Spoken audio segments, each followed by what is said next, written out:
மல்லிகைப்பூ வாங்கி வீடு விடுக்கிறேன் கொண்டு போய் அப்படி மல்லிகைப்பூ அள்ளி அப்படி பனிச்சாக கூட தீ விட்டு பட்டு கட்டிய மான பெண் உட்கார வச்சிருவேன் மான குத்த வச்சிருவேன் ஆமா உட்கார வச்சு குத்த வச்சிருச்சு தெரியுங்க மான பத்தி 5 வயசு தானே இங்க வந்து மொத்தம் 20 ஆச்சு நல்ல பருவம் உட்கார வச்சு இப்படி விளக்கு இருந்த கூட தப்பச்சு விட்டுருவேன் தேவையில்லை போய் அமைச்சிட்டு சந்தன செவ்வாது எல்லாம் மாண்டு தொழிச்சு விட்டு ஒரு மூலையில சின்ன ஒரு சிமினி விளக்கு வச்சிருப்பேன் சிமினி விளக்குக்க மாவடி முகத்துக்க பல பல பல பலன்னு இருக்கு பிறகு இந்த மானு நானு எப்படி இருக்குன்றது இது ஒரு ரகசியம் சொல்றேன்னா அதெல்லாம் புரிஞ்சுங்க வாங்க இப்படி ஆசை இருக்கலாமா நீர் இப்படி எல்லாம் சொல்லி மான இல்ல எதையுமே பிடிக்க முடியாது இதெல்லாம் ஒரு கதை இது என்னங்க அது கூட நான் கேட்டு மானத்துக்கு ஒரு சங்கு சங்குன்னு ஓடுவாரா மானத்துக்கு மெத்தல போட்டு அதுக்கு என்ன சொன்னீங்க அதுக்கு பஞ்சு மெத்த 85,500 ரூபாய் நீங்க நான் பொறுமையா அடிக்கிறேன்னா ஒரு எல்லை உண்டு அடுத்த ரைட்டு சுண்ணாம்பு தராத ஆடு மாதிரி மொசல கட்டையை பார்த்து இது 85,500 ரூபாய்க்கு பட்டு மெத்த வாங்கி போட போதும் இந்த பூவெல்லாம் யார் காதலையா நிறுத்துங்க ஏன் காதல சுத்திக்கிட்டு ஒரு நிமிஷத்துக்கு மேல அவர் கையில வைக்கிற சாமான அவராலே பிடிக்க முடியல இந்த கையில 5 நிமிஷம் முடிக்கிறாரு இந்த கையில 5 நிமிஷம் முடிக்கிறாரு இவரெல்லாம் மான குடிச்சு மெத்தையில ஓட்டு சாமான போட்டு வேலை பாரு எப்படி வேலை செய்யணும் வேலை இல்லாம தானே பாரு நீங்க அதை கையில வச்சுட்டு லோன் வேலை கொடுத்து பாரு வேலை செய்யணும்னா செய்யலாங்க கொடுத்து பாரு பிச்சு அது பிச்சு தெரியுமே எதையும் உருப்படியா வச்சுக்கிறாங்க உங்களுக்கு வேலையை கொடுக்க முடியும் உருப்படியா வேலை செய்யற ஆளுக்கு வேலையை கொடுக்கலாம் பிச்சு தகர்க்கிற ஆளுக்கு வேலையை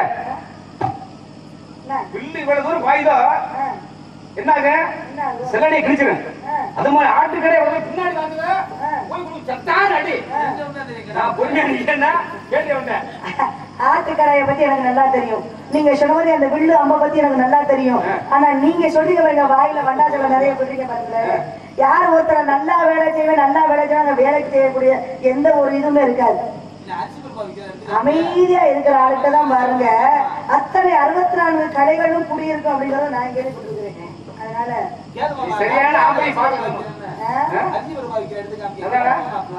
அரிசி பருப்பு வீரத்தை வந்தோடனே வெள்ளையும் அம்பளையும் காட்டிக்கணுமா இல்லையா பொம்பளை பிள்ளைகிட்ட வந்துட்டு மானை பிடிச்சு கொடுங்க ஏற்ற ஒரு வந்தம் தெரியலையா போயா போயா போயா போயா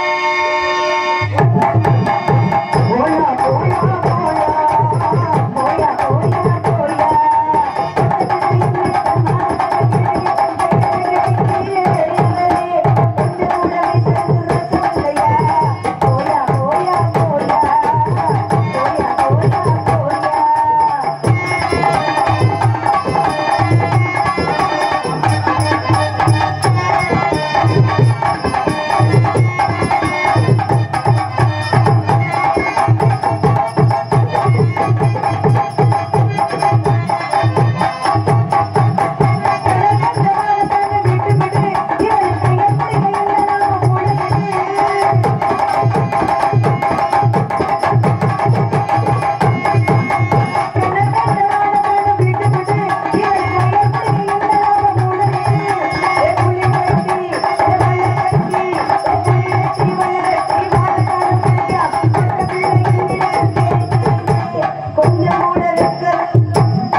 ஒரு சின்ன விடுதலை 2 பேர் வேட்டைக்கு போறாங்க வேட்டைக்கு போற இடத்துல ஒருத்தர் என்ன பண்றான் அப்படின்னா வலையை வச்சு வேட்டையை காத்துக்கிட்டு இருக்கிறோம். இன்னொருத்தர் என்ன பண்ணா தான் கொண்டு போன அம்மை வெள்ளையை வச்சு வேட்டையை காத்துக்கிட்டு இருக்கிறோம். இந்த மரத்துல இருக்கிற மரத்துல அந்த வலையில போய் ஒரு மான் வந்து விழுந்துருது. உடனே கீழே இறங்கி வந்து அந்த மானை அந்த வலையில இருந்து இறுக்கி கட்டி தன் தோலை போட்டு கொண்டு போறான். ஆனா அடிச்சவன் யார் அப்படின்னா அந்த வில்லு அம்பு வச்சிருக்கோம்னா கடையை தொடுது இந்த மான் அடிக்கிறான். இவன் என்ன பண்றான், அந்த வலையில பிடிச்சிட்டு போன பின்னாடியே ஓடி போய் ஐயா ஐயா அது ஏன் மானு, நான் வேட்டை என்னது, அந்த மானை எனக்கு கொடுத்து அப்படின்னு சொல்றான். உடனே கேக்குறான், கேட்கறவங்க கேன பிள்ளையா இருந்தா கேட்பறேன் நீ சொல்லுவ, ஏன் வலையில வந்து விழுந்திருக்கு அது எனக்கு தான் சொன்னா நான் எடுத்துட்டு போறேன், நீ எங்க இருந்து வந்துட்டு ஏமான்னு சொல்லி உனக்கு அறிவு இருக்கான்னு கேட்க. உடனே அப்பத்தான் சொன்னா, இல்லையா இது நிஜமாகவே என்னுடைய மாந்தாடு.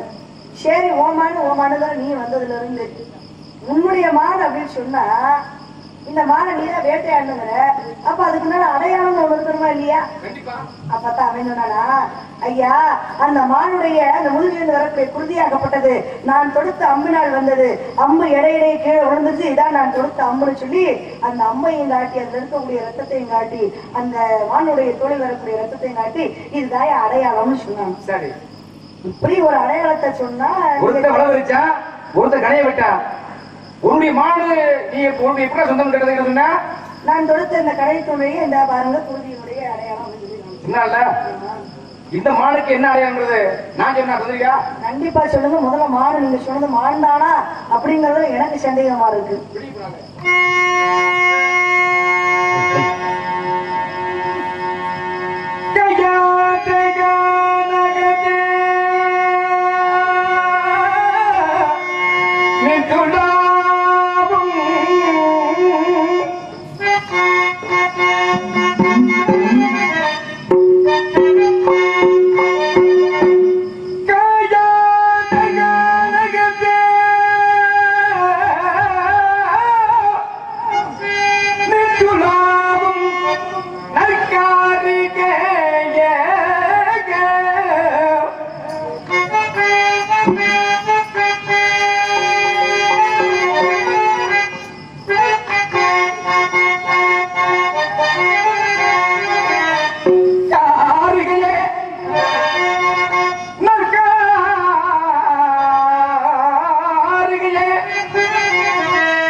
தேடி வந்தது சொன்னே மாணவன் சொன்னது பொய். அழகான பின்மகை வள்ளி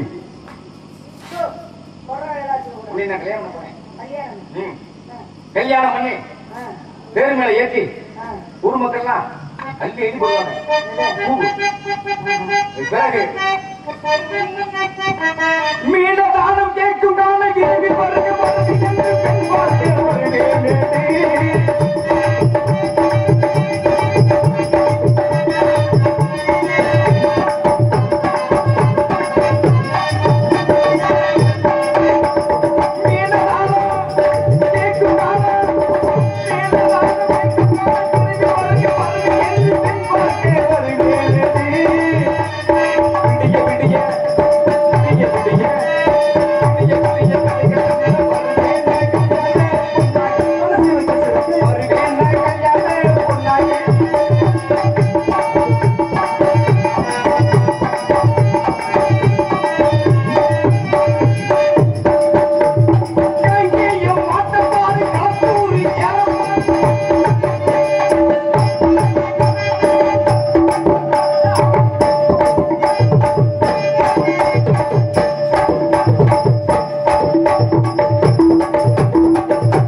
காவல் சரியில்லை. உன்னை நம்பி அப்பா என்னை அனுப்பிச்சு வச்சிருக்கிறாரு. என்ன நம்பி அப்பா உன்னை நம்பிட்டு அப்பா என்ன அனுப்பி என்ன நம்பி உன்னை அனுப்பிச்சு வச்சிருக்கிறாரா?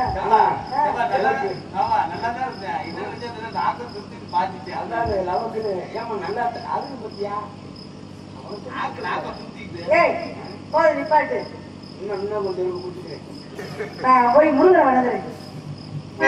புரிய வச்சு போட்டாலும் இப்போ இந்த ஜெகம் திருப்பரங்குன்றம்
வள்ளி வீரனாக வந்தவனான் தான். இதையெல்லாம் என்னுடைய விளையாட்டு.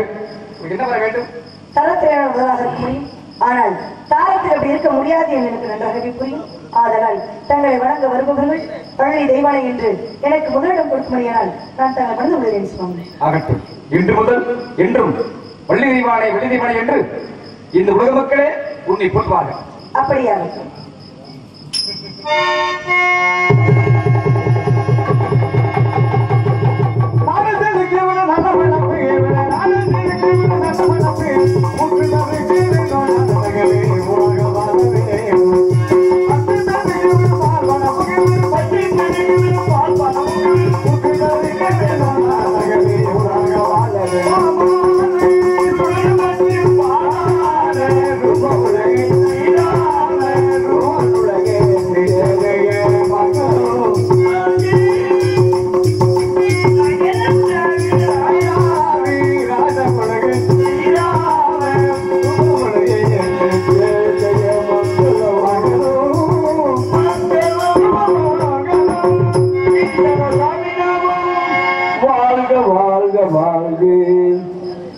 இதுவரையிலும் இந்த நாடகம்